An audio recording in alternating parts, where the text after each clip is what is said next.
Selamat pagi, perkenalkan nama saya Siska Surya Panggabean. Saya adalah guru di SMK Bunda Mulia Jakarta, sekaligus sebagai mahasiswi PPG dalam jabatan kategori 1 di LPTK Universitas Muhammadiyah Sumatera Utara. Pada hari ini, saya akan melaksanakan praktek pengalaman lapangan saya, aksi kedua, pertemuan kedua. Selamat menyaksikan.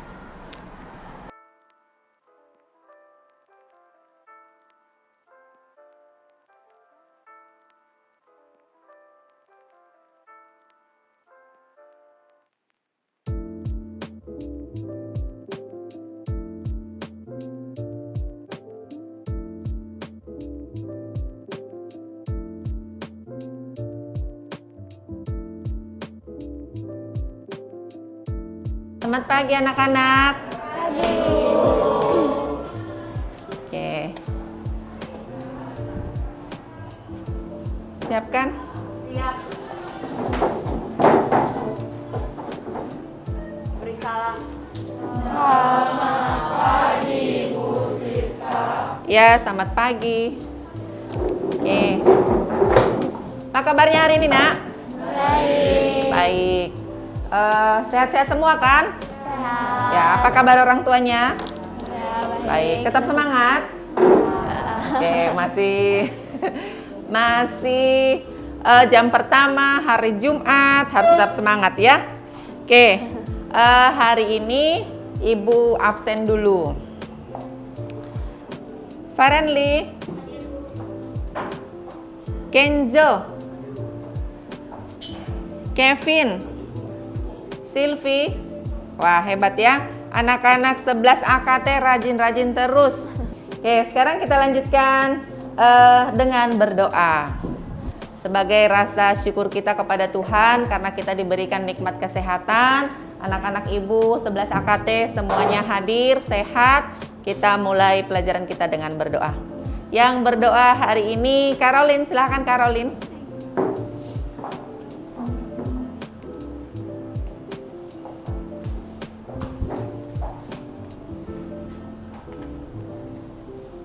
Marilah Ibu dan teman-teman kita berdoa. Dalam nama Bapa dan Putra Roh Kudus. Amin. Ya, Dalam nama Bapa dan Putra Roh Kudus. Amin. Amin. Siapa yang masih ingat minggu kemarin kita belajar apa? Ayo. Yang masih ingat minggu kemarin kita belajar tentang apa? Oh ya, pintar. Mengisi apa, Nak? Mengisi SSP ya. Prosedur pengisian SSP. Apa itu SSP?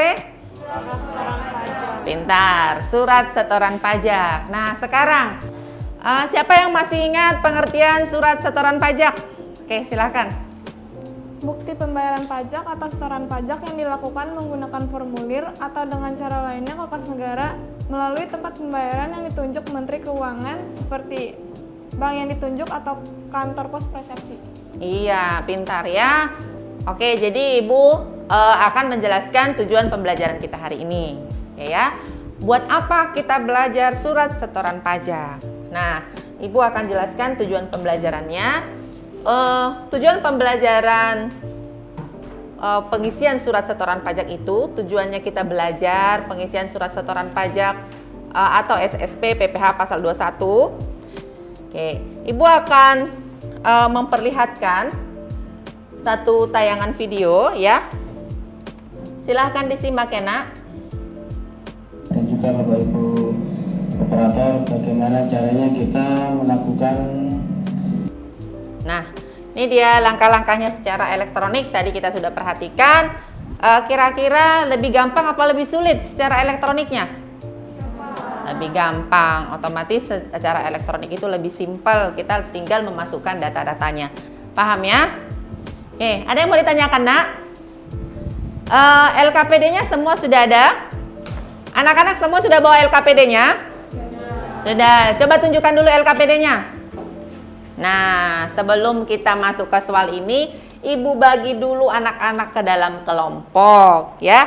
Jadi nanti kasus ini akan dikerjakan secara berkelompok. Ya, Nak ya.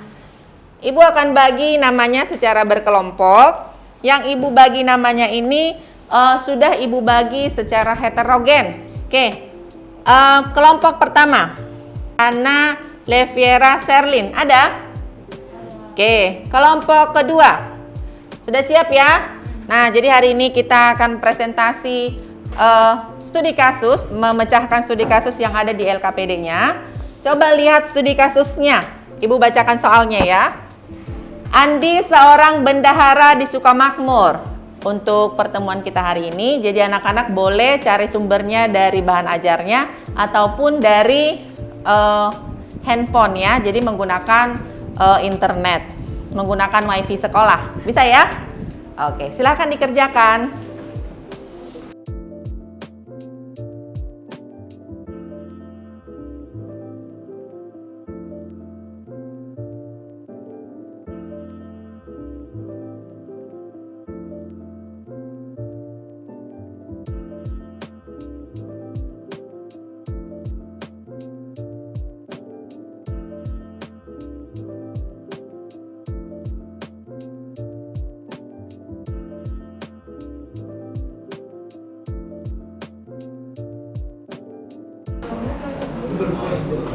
Gimana nak? Masih bingung?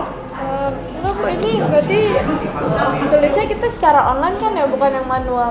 Iya, jadi kita lihatnya dari secara online-nya hari ini. Kan udah minggu kemarin manualnya. Jadi secara online-nya Berarti ada gitu. kemungkinan dia salahnya kayak yang tadi di video, kayak misalkan jumlah setornya gitu. Ada kesalahan kemungkinan di situ. Iya. Nah, misalnya jadi setorannya seperti yang di layar tadi kan. Kalau secara online jadi setorannya masa pajaknya, contohnya masa pajaknya harusnya di bulan Desember, tapi salah ngentri, buatnya di bulan November. Itu mirip-mirip kan, November sama Desember. Nah, salah ngentri dia. Jadi itu juga termasuk dari bagian kesalahan. Tuh. Termasuk juga tahun pajaknya. Harusnya sudah tahun pajak 2021. Dia ngisinya 2020. Itu. Atau kalau misalnya dia setor kan tahun 2022 ini. Berarti yang disetor itu kan adalah masa pajak 2021. Iya kan? Karena kan yang masih berjalan itu kan 2021. Begitu ya. Jadi kadang orang salah tulis karena diingat, oh ini tahun 2022 saya ngisi 2022 tahun masa pajaknya. Kalau kita lapornya di tahun 2022 atau setornya 2022, berarti itu masa pajak yang tahun 2021. Paham ya? Nah, nanti kalau kita lapor 2023, berarti masa pajaknya tahun berapa? 2022. Pintar. Oke, ya. Itu yang mau dicari ya, Nak. Nanti kesalahan-kesalahannya itu seperti apa kalau secara online datanya kalau salah, ya. Oke. Anak, sudah selesai? Masih buat Cari iya. Oke. Belum ditemukan? udah tinggal nulis. Oke, tinggal tulis ya. Jadi nanti yang akan kita kerjakan di sini adalah kita lihat dari secara elektroniknya, ya Nak. Kalau minggu kemarin secara manual. Jadi yang hari ini yang kita kerjakan di sini adalah secara elektronik atau secara online. Bagaimana kalau salah mengisi uraian-uraiannya? Uraiannya kan ada banyak tuh. Uraian apa aja, Nak? Bisa masa pajaknya. Terus apa lagi? Yang mau kita isi tadi? Kalau secara elektronik? Iya, itu juga bagian dari uraiannya. Bisa juga jumlah besar pajak yang akan kita bayarkan. Nah, jadi begitu itu yang akan di sini, itu juga nanti di sini, baru nanti kita presentasikan. Oke ya? Sudah sampai mana, Nak? Sudah ada jawabannya? Iya Bu, kita udah ketemu. ketemu sih Bu. Oh, sudah ketemu jawabannya. Satu doang. Oh, masih satu doang. Iya Ibu. Kalian ada berempat, setidaknya harus 4 dong jawabannya, ya kan? Nah, jadi ada masukan dari Natalia, masukan dari Melvin, masukan dari Lance, ya kan? Iya Ibu. Oke. Coba dicari di searching. Ini salin dulu ya sebenarnya. Ya, disalin dulu. Nanti siapa yang presentasi, Nak? Lancet. Oh, Lance. Oke, nanti Lance yang presentasi ya. Dari pihak Ibu ke sini ya. Mau tulis di mana? Gimana, Nak, kelompoknya? yang berwenang. Kita masih salin jawaban satu Bu. Sekarang kita mau cari jawaban yang kedua. Oh, lagi cari jawaban yang kedua. Iya, Bu. Baru satu jawaban. Iya. Boleh Bu tahu jawaban yang pertama apa ya kira-kira? Jadi penyetor pajak itu hanya perlu melakukan revisi pada informasi yang salah dengan persetujuan dari pertimbangan pemungut atau pemotor pajak. Oke. Siap. Tangan gue lemes. Sama ya, Lance? Benar. Coba bacain dulu apa yang kamu tulis, Nak. Penyetor pajak hanya perlu melakukan revisi pajak yang salah dengan persetujuan dan pertimbangan dari pemungut atau pemotong pajak dari pihak yang Coba diulang dulu suaranya. Yang jelas dong, Ibu aja nggak dengar. Coba. penyetor pajak hanya perlu melakukan revisi pada informasi yang salah dan dengan persetujuan dan pertimbangan dari pemungut atau pemotong pajak dari pihak yang terwenang. Iya, oke. Jangan lupa ditambahkan secara online-nya ya. Karena kita hari ini belajar secara online. Oke. Berwenang pakai beda. Ayo yang mana nak sekarang? Masih cari solusi Oh, masih cari solusinya. biar bisa memperbaiki.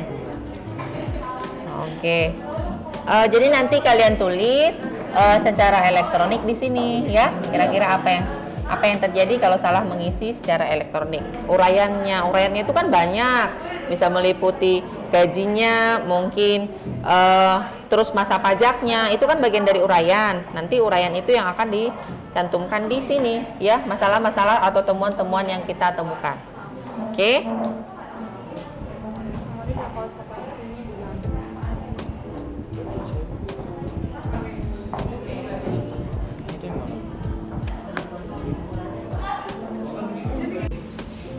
Sudah sampai mana, Nak?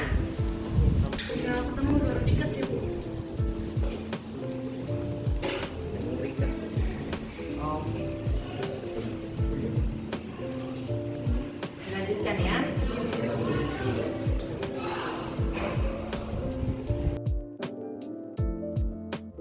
Sudah selesai semua, Nak?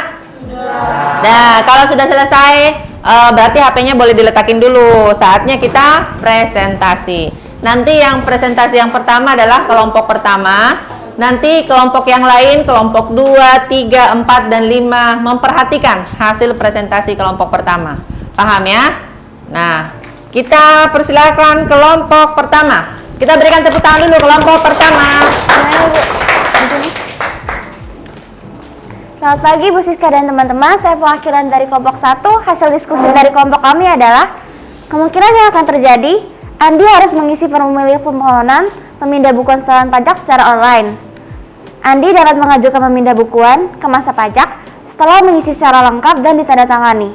Andi juga harus melengkapi syarat kelengkapan berkas sesuai Peraturan Menteri Keuangan Republik Indonesia Nomor 242 atau PMK 03/2014 tentang tata cara pembayaran dan penyetoran pajak-pajak yang tercantum namanya dalam SPP. Sekian hasil diskusi dari kelompok kami. Oke, terima kasih kelompok 1. Saya ingin mempresentasikan mengenai hasil jawaban kami dari studi kasus pertemuan kedua. Kelompok 3 akan mempresentasikan diskusi studi kasus 2. Mempresentasikan hasil dari studi kasus pertemuan kedua. Jadi kemungkinan yang terjadi adalah yang pertama, dari kelompok 5 akan memaparkan hasil dari diskusi kami. Jadi pada studi kasus 2, jika terjadi kesalahan pada pengisian uraian pajak secara online. Tadi untuk kelompok pertama, uraian dari kelompok pertama, kemungkinan akan terjadi kesalahan tidak ada. Kita lanjutkan dengan mengambil nilai ya Nak. Ibu akan ambil nilai atau hasil evaluasi pembelajaran kita hari ini. Silakan bergabung ke Kahoot-nya. Cipi. Nah, sekarang kita bertahap kesimpulan. Nah, kesimpulan kita pada hari ini tentang pengisian surat setoran pajak. Ada yang bisa? Silahkan. Tunggu. Angkat tangan. Ya, silakan Caroline. Kalau terjadi kesalahan saat pengisian uraian pajak secara online, pembuat laporannya nggak usah khawatir karena bisa langsung direvisi lagi. Dengan catatan harus belum diperiksa oleh PJP. Karena pertemuan kita hari ini sudah selesai, sebagai rasa ucapan syukur kita kepada Tuhan, pembelajaran kita sudah terlaksana dengan baik mengenai pengisian surat setoran pajak secara online. Kita akan tutup dengan doa. Siapa piket doa hari ini, Nak? Saya, Bu. Oke, silakan Natalia. Amin. Dalam nama Bapa Bapa dan Putra dan Roh Kudus. Amin. Terima kasih Bu Siska. Iya, terima kasih. Tuhan memberkati. Thank you.